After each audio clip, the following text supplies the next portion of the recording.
The term narcissism has its origins in Greek mythology, stemming from the story of Narcissus, a young man known for his remarkable beauty. Legend has it that Narcissus fell in love with his own reflection, unable to tear himself away from the image in a pool of water. This ancient tale forms the foundation for understanding narcissism, a concept that involves elevated and sometimes detrimental self-involvement, extending even beyond its portrayal in Hollywood movies. Psychologists have classified and extensively studied this set of personality traits. In psychological terms, narcissism is defined as an inflated, grandiose self-image. Narcissists tend to believe they are more attractive, intelligent, and important than others, deserving of special treatment. Within the realm of narcissism, psychologists recognize two primary forms: grandiose and vulnerable narcissism. Additionally, there's a more severe condition known as narcissistic personality disorder, which we will delve into shortly.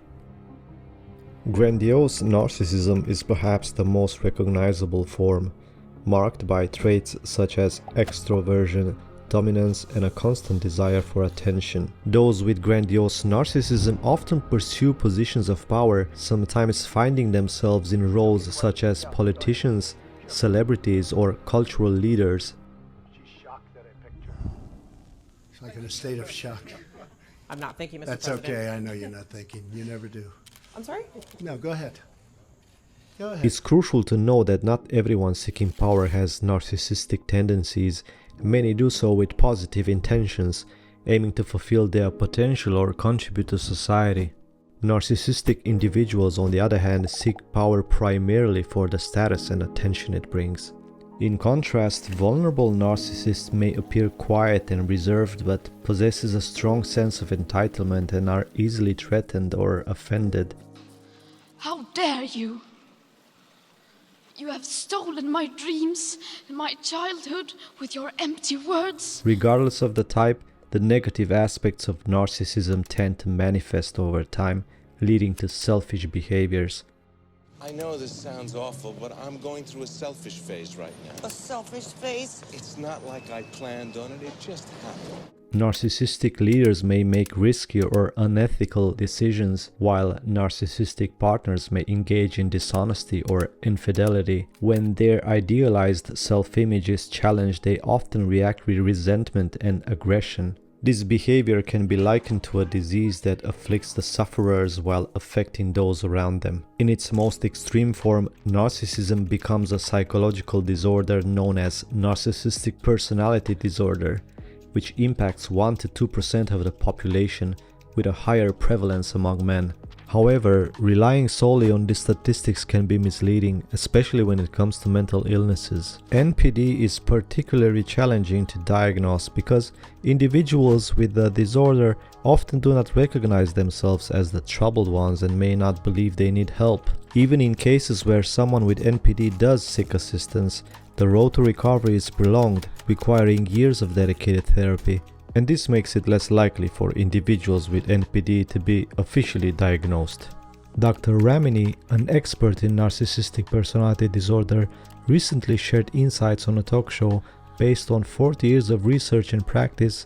Her estimation suggests that approximately 20% of the global population could be impacted by NPD. This implies that 1 in 5 individuals may grapple with this complex personality disorder. This diagnosis is typically reserved for adults, as young people, especially children, often exhibit self-centered behaviors that are considered part of a normal development.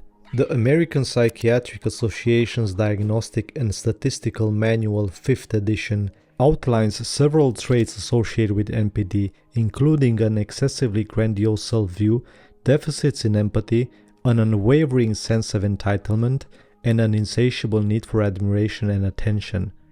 What distinguishes these traits as a true personality disorder is their ability to take over a person's life and cause significant problems. Imagine, for instance, being in a collective or a group setting where one individual constantly interrupts conversations, positioning themselves as the focal point. This behavior can make it challenging for others to express themselves, leaving them feeling overlooked or irritated. Or have a look at the famous case of Britney Spears, where her father's past conservatorship displayed clear signs of narcissistic abuse. He exerted extreme control over her life, not only sending her to a mental hospital for not following a rehearsal order, dictating personal choices like kitchen cupboard colors and enforcing her a contraceptive regimen, but also managing her finances to his benefit. Or consider a scenario where someone constantly belittles their coworkers, taking credit for their ideas and achievements, all while demanding constant praise and admiration from their colleagues. Furthermore, imagine this individual refusing to acknowledge any errors or accept feedback, even when it's well intended and meant to improve their performance. I own you. I can crush you anytime I want. Such behavior is an indicative of the challenges posed by this disorder. So about now, you might be wondering, what factors contribute to narcissism? The research of a 2000 study of identical twins showed that when one member of the pair was narcissistic, there was a 79% chance the other would be too. Something that was not true of fraternal twins, whose genes are no more similar than those of other siblings. However, despite these insights, the specific genes responsible for these traits remain unknown. It's crucial to note that the foods you consume have an impact on gene expression, a phenomenon known as epigenetics. But exploring epigenetics will be reserved for a different video. Meanwhile, just know, environmental factors also play a significant role in shaping these traits. Parents who excessively praise their children can foster grandiose narcissism, and on the other side of the spectrum, overly controlling parents may contribute to the development of vulnerable narcissism. No, nice parenting. Hey, thanks. Are you my therapist? Take a walk. Additionally, cultures that emphasize individuality and self-promotion tend to exhibit higher levels of narcissism. One piece of this puzzle is that in societies that are built on individualism, empathy doesn't play a particularly meaningful role. There is no reason to actively use empathy if you as an individual are constantly competing with others. The reality is that our socialization, a process we all go through throughout life, but especially during childhood and adolescence, involves internalizing the norms and values of the culture in which we live. If our culture puts individual interests above all else to the detrimental of everything else, which is the core essence of the concept of narcissism, isn't it?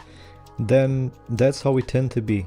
More recently, social media has further amplified opportunities for self-promotion, although it's important to note here that there's no definitive evidence linking social media to the causation of narcissism. Rather, it offers narcissists a platform to seek social status and attention. At this point, you're likely asking yourself if healing from this disorder is possible. Well, healing is indeed challenging, especially as it involves self-reflection from an unflattering perspective. However, with psychotherapy and a commitment to practices like mindfulness and empathy, significant progress can be made. If you've been a victim of narcissistic abuse or have a related experience, sharing your story in the comments can provide valuable support to others. Please like, share, and subscribe. Thanks for watching.